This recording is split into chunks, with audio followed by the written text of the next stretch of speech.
25 जून 1975 से 21 मार्च 1977 तक पूरे भारत को बंद कर दिया गया।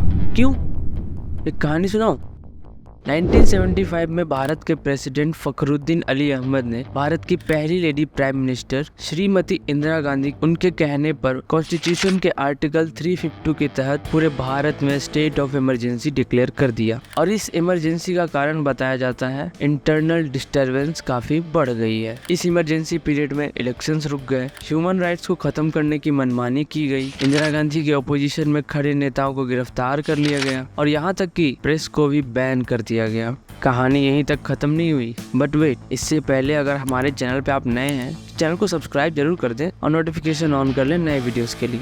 अब कहानी में वापस आते हैं। तो कहानी की शुरुआत होती है 1969 में, जब इंदिरा गांधी ने 14 बैंकों को नेशनलाइजेशन कराया, जिससे अमीर लोगों को भारत के बैंक पर कब्जा थोड़ा कम होने लगा और फिर भी पर्स, जिसका मतलब होता था राज परिवारों को मिलने वाला छूट, खत्म होने लगा। इसके बाद वो गरीबों का मसीहा के रूप में निकलकर बाहर आने लगी थी। श्रीकांत वर्मा, जो कि एक मशहूर कवि और इंदिरा गांधी के सलाहकार भी थे, उन्होंने एक नारा दिया था, गरीबी हटाओ, जिससे लोगों को लगने लगा था कि इंदिरा गांधी उनके लिए ही काम कर रही है। इसी कारण से 1971 के इलेक्शन में कांग्रेस 2/3 से भी ज्यादा सीटों से जीत गई।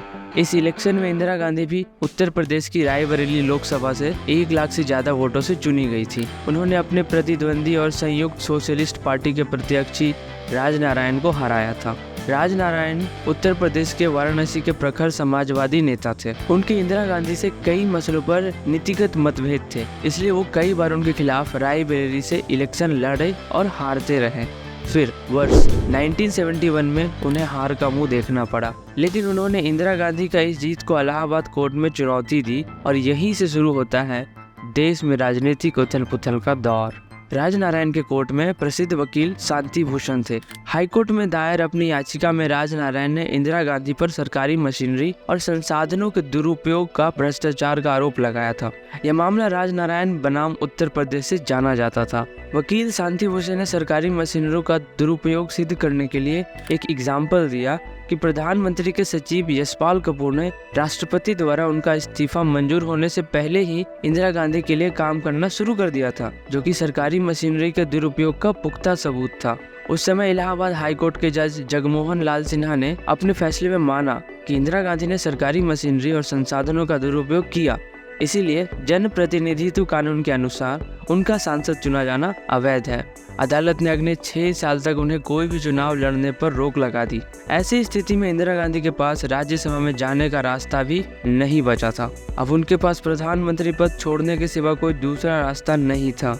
हालांकि अदालत ने कांग्रेस पार्टी को थोड़े राहत देते हुए नई व्यवस्था अर्थात प्रधानमंत्री बनाने के लिए 3 हफ्तों का वक्त दे दिया था। इस समय देश में इंडिया इज इंदिरा और इंदिरा इज इंडिया का माहौल चल रहा था। ऐसे माहौल में इंदिरा के होते किसी और को प्रधानमंत्री कैसे बनाया जा सकता था? साथ ही इंदिरा अपनी पार्टी में किसी पर भी विश्वास नहीं करती थी। इस मुसीबत के समय कांग्रेस के तत्कालीन अध्यक्ष DK बरुआ ने इंदिरा गांधी को सुझाव दिया कि अंतिम फैसला आने तक वे कांग्रेस अध्यक्ष बन जाएं और उन्हें प्रधानमंत्री का पद सौंप दे। पत्रकार इंदर मल्होत्रा के अनुसार प्रधानमंत्री आवास पर यह चर्चा चल रही थी कि उसी समय वहां संजय गांधी आ गए। उन्होंने अपनी मां को कमरे से बाहर ले जाकर सलाह दी कि वह इस्तीफा न दे। उन्होंने इंदिरा गांधी को समझाया कि यदि उन्होंने प्रधानमंत्री पद किसी और को दे दिया तो फिर वह व्यक्ति इसे नहीं छोड़ेगा और आपके द्वारा पार्टी में बनाई गई पकड़ खत्म हो जाएगी। इंदिरा गांधी अपने बेटे के तर्कों से सहमत हो गए और उन्होंने तय किया कि वो इस्तीफा देने के बजाय 3 हफ्तों में मिली मोहलत का फायदा उठाते हुए इस सुप्रीम कोर्ट के फैसलों को चुनौती देंगे। इस केस की सुनवाई जज जस्टिस BR कृष्णा अय्यर ने की थी।